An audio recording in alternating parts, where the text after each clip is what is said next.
What's up, peeps? Julian Williams here at the Distance. Got a video for you guys. This is post-fight 2, Lateef Kayode versus Antonio Tarver.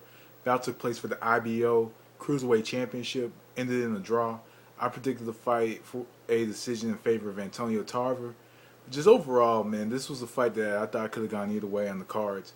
Just like, I was personally, I did have a real bias towards Tarver, and this is a fight I'm definitely gonna have to watch again to really give fair, I guess, a more fair assessment. But just the live assessment is pretty much what I usually give on these fights. Pretty much the what told the outcome of the fight was the opening round and the last round.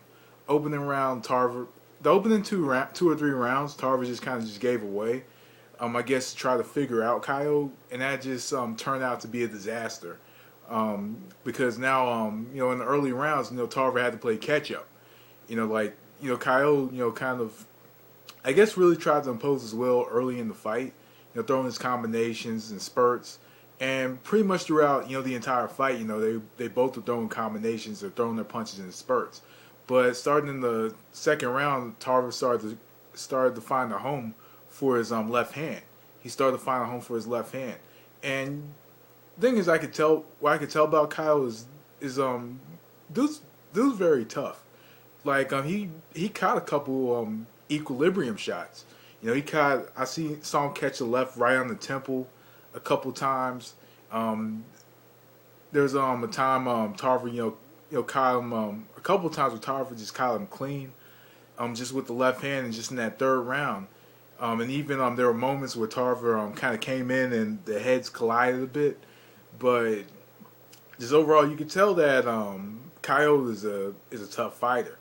But just overall, like in the third round, Tarver started to find a home for his left hand.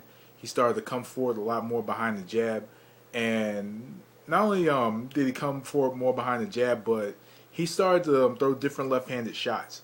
He started to kind of angle his left hand to where he knew it would land on Kayode. And in the middle rounds, Tarver just continued to throw the jab. He started to corner Kayode. He began to corner him and make Kayode fight off the back foot, and Kayode would fight in spurts.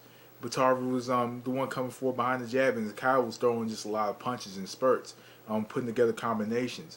And then in the later rounds, we were able to tell, pretty much that, Kayode could fight in the later rounds, but that last round, this was the round that pretty much was gonna tell you the outcome of the fight according to the scorecards.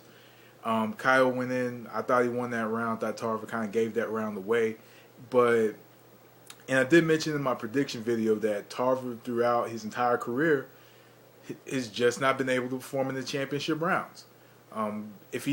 If he gets in these fights, he has to knock his opponent out a lot of the time.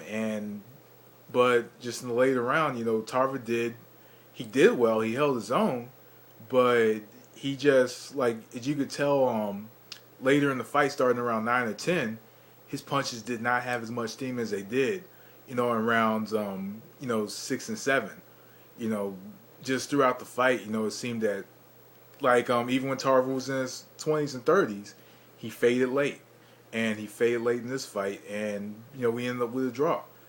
So pretty much, man, this one could have gone either way. I personally thought I had it for Tarver, barely had it for Tarver, but also you can argue a fight for Kayode. But anyway, peeps, I'm out of here. That was the Distance. Peace.